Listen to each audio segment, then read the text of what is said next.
Right bracket Chapter 1. Introduction. A rough stone. And God shall wipe away all tears from the eyes, and there shall be no more death, neither sorrow nor crying, neither shall there be any more pain. For the former things are passed away. Rev. 21:4. In February of 1969, a Gallup poll index, which was based at Princeton University, inquired into the religious beliefs and practices of people in 12 Western nations. One of those questions was, do you believe in reincarnation? The result was the subject of a book by George Gallup entitled Adventures in Immortality.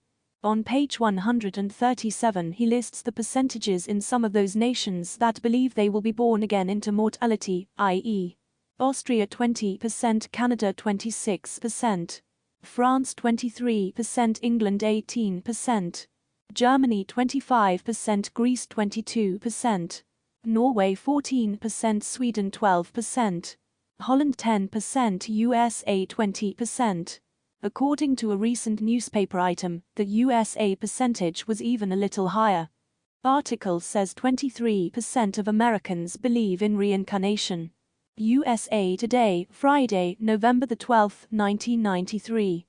Thus nearly 1/4 of the people in the Western nations believe in some kind of reincarnation. It is interesting to note that these are basically Christian nations. The London Daily Telegraph reported that in Great Britain the belief had risen from 18% in 1969 to 28% in 1979. In the Asiatic nations, it is the belief of almost all those people.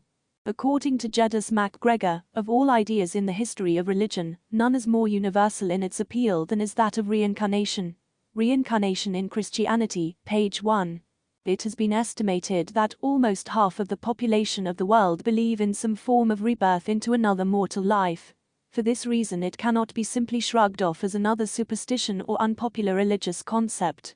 To really understand this belief, it requires considerable study into the history, philosophy and sacred writings of the present and the past, leading one through such areas as divine karma, cosmic law, intuitive faculty, astral nature, cosmic consciousness, and many others.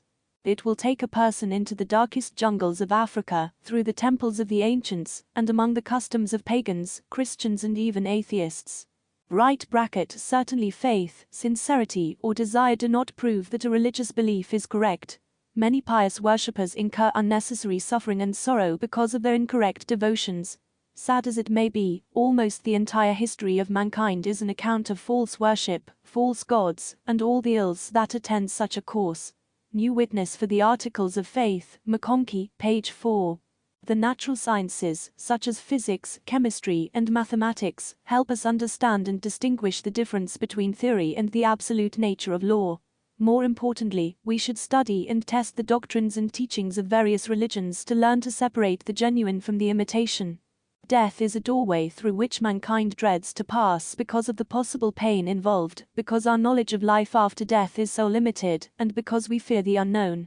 Just before his death, the Pulitzer Prize winner, William Saroyan, author of The Human Comedy, facetiously said, "Everybody has got to die, but I have always believed an exception would be made in my case."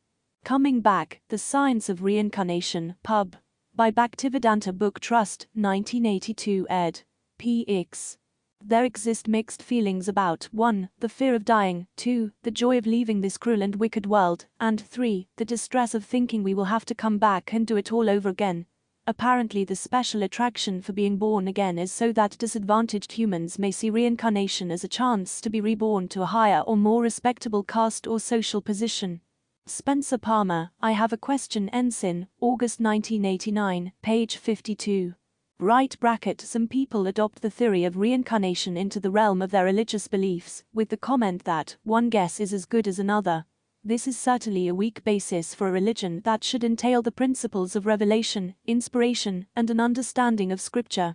For the poor peasant in the third world countries, the belief in reincarnation explains the dismal life he must bear now, and gives him spiritual hope of a better life in the future.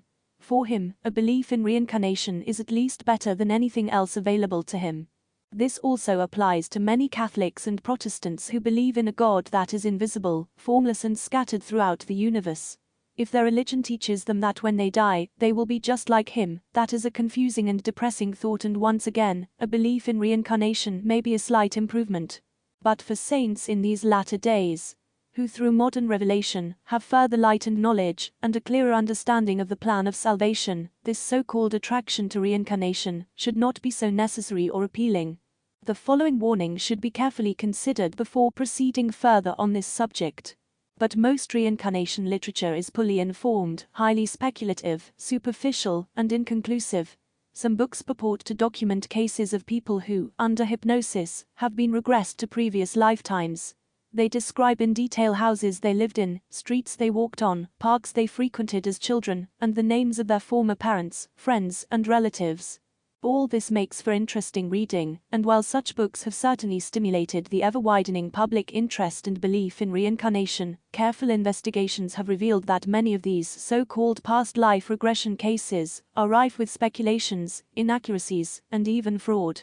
Coming back. Op. Cit. Px.